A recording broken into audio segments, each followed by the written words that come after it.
Hey friends, if you wish to clear run command history in Windows, then please watch this video. I will guide you through the procedure. Now, interestingly, I never even knew that a lot of people wanted to know about this.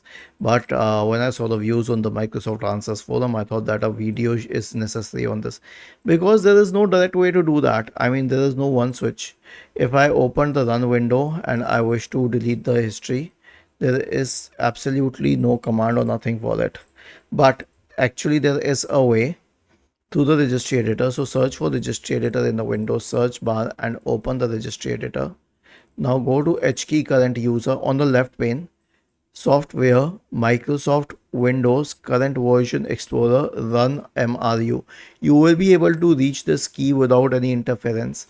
Now what do we delete on the right pane? So there are a lot of string values and the data of these string values is mentioned here where I'm hovering my mouse, like powerpnt space /safe msconfig and ws reset. So yeah, it shows backslash or /1, but that is a different thing. Anything that is before that is the actual command, and if you wish to delete it, okay, for example, let's say that I wish to delete the powerpnt command.